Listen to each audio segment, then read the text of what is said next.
देश में जो है विगत 9 तारीख को आदरणीय प्रधानमंत्री नरेंद्र मोदी जी तीसरी बार शपथ ग्रहण करने की तैयारी कर रहे थे और इसी बीच आतंकवादियों का मंशा यह था कि फिर से नरेंद्र मोदी प्रधानमंत्री कैसे बन गए और अब अगर प्रधानमंत्री बनने जा रहे हैं तो क्यों न उनके शपथ ग्रहण से पहले कुछ ऐसा कृत्य कर दिया जाए कि भारत का दिमाग, पूरे दुनिया का दिमाग नरेंद्र मोदी के शपथ ग्रहण समारोह से हट करके और उस आतंकवादी घटनाओं पर केंद्रित हो जाए और इस पर जो है आगे बढ़ करके काम आतंकवादी गतिविधि में शामिल लोगों के द्वारा किया जाता है।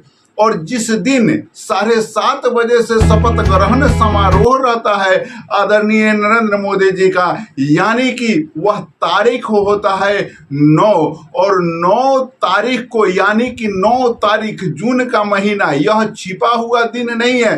कारण कि इस दिन नरेंद्र मोदी जी का ताजपोशी हो रहा था और वो भी एक इतिहास बनते हुए ताजपोशी। कारण कि जवाहरलाल नेहरू के बाद अगर लगातार तीसरी बार कोई प्रधानमंत्री बना है तो वह आदरणीय नरेंद्र मोदी जी बने हैं, इसलिए एक ऐतिहासिक शपथ ग्रहण इसको कह सकते हैं। और वैसे परिस्थिति में आतंकवादियों के द्वारा रोड पर खड़ा होकर के लगातार गोलियां चलाया जाना लगा और उसमें जो है श्रद्धालु भक्त जनों को टारगेट करना, और देखते ही देखते कई एक श्रद्धालु जो है अपने आप को ईश्वर के हवाले कर दिए, इस दुनिया को छोड़कर चले गए। लेकिन इसमें भी कुछ राजनेता राजनीति करने से नहीं चूकते हैं। इन तमाम चीजों पर हम लोग इस वीडियो में चर्चा करते हैं। तो हम बतलाते चले आपको कि लोग यहाँ, यह भारत देश है, यहाँ श्रद्धा सुमन का यह देश है, लोग देवी देवताओं में विश्वास रखते हैं और यही इस देश की खासियत शुरुआती दौर से रही है। सनातन धर्म के मानने वाले ज्यादातर लोग यहाँ रहते हैं और सनातन धर्म में किस प्रकार से कुटाराघात किया जाए ये लगातार से होते रहा है।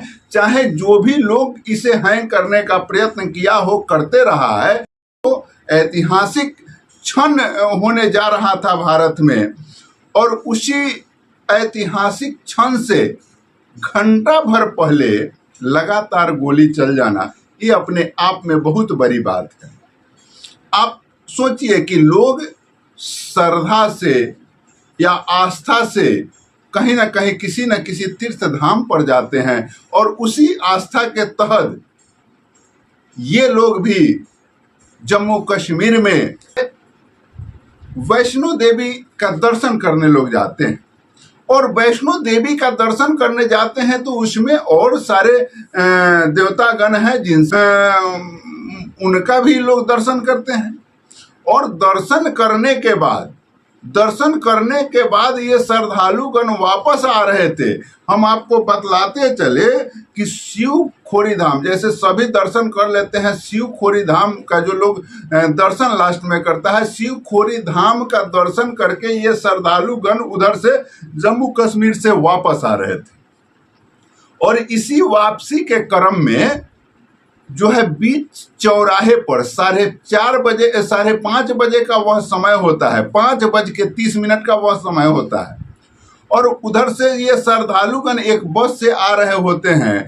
उसी समय जो है रोड पर खड़ा हो जाता है कुछ बदमाश कहिए, क्रिमिनल कहिए या आतंकवादी कहिए, और वह रोड पर 4 जन से खड़े हो जाते हैं और लगातार उस बस को टारगेट करके गोली चलाने लगते हैं।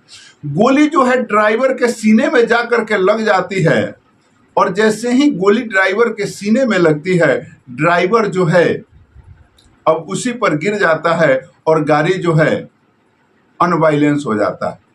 गाड़ी जब अनबैलेंस हो जाती है तो गाड़ी स्वाभाविक रूप से गाड़ी चल रही है तो कहीं ना कहीं तो वो जा करके गिरेगी ही गिरेगी। और वैसे ही वह गाड़ी जो है कंट्रोल से बाहर, कारण कि उसका चालक ही जब गोली लगा हुआ है तो कंट्रोल में कौन करेगा। वह गाड़ी जो है अनकंट्रोल हो जाती है और एक खाई में गिरने लगती है। खाई में गिरने लगती है और गिर भी जाती है, लेकिन आतंकवादी जो है उस पर गोली बरसाने से नहीं चूकते हैं, वे लगातार गोली बरसाते रहते हैं।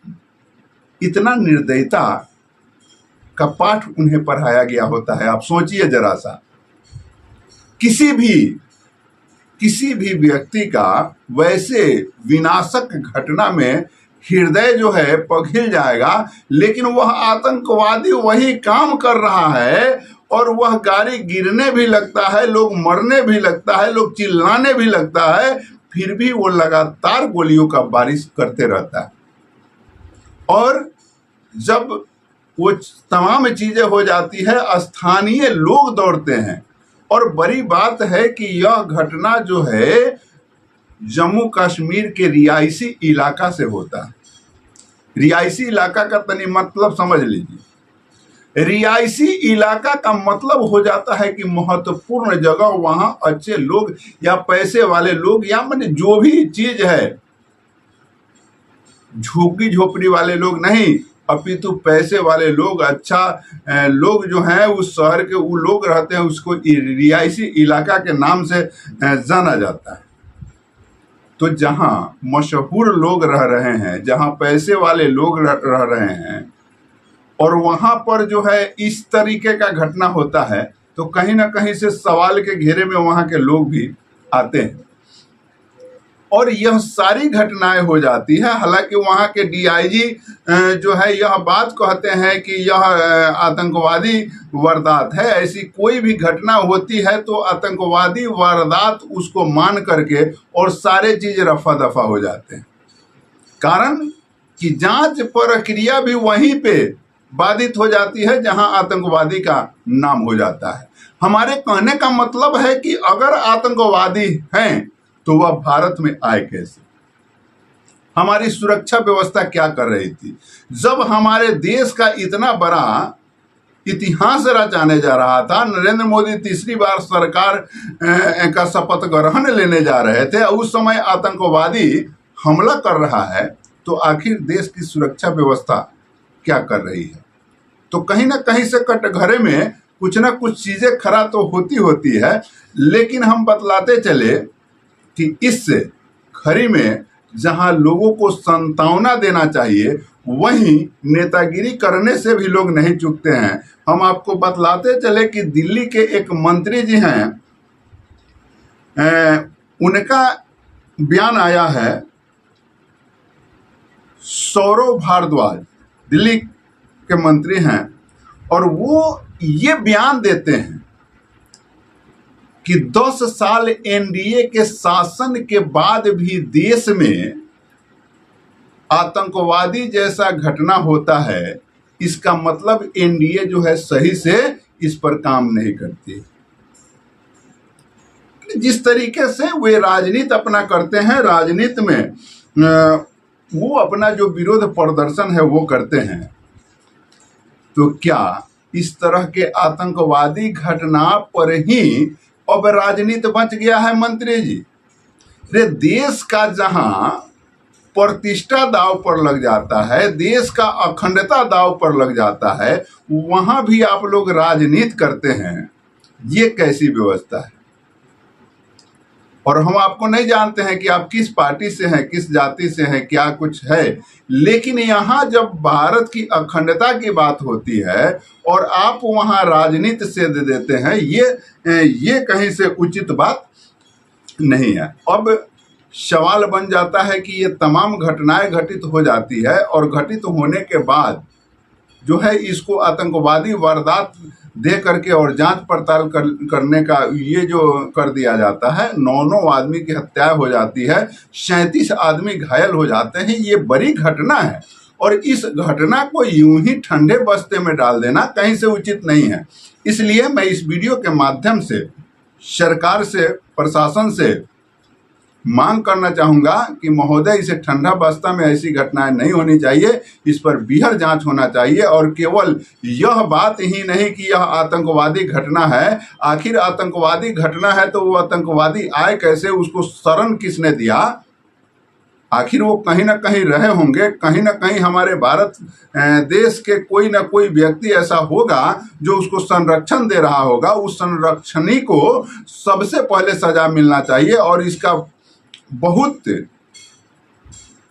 घनिष्ठ जांच होना चाहिए ताकि निर्दोष लोग भी नहीं फंसे और जो दोषी है उस पर कार्रवाई होना चाहिए। कारण कि केवल मात्र आतंकवादी घटना कह के और पल्ला झाड़ लेना कहीं से भी उचित नहीं है। किसी भी चीज पर एक देश विशेष पर ही आरोप लगा करके और अपने कर्तव्यों का निर्वहन न करना, ये कहीं से उचित नहीं है।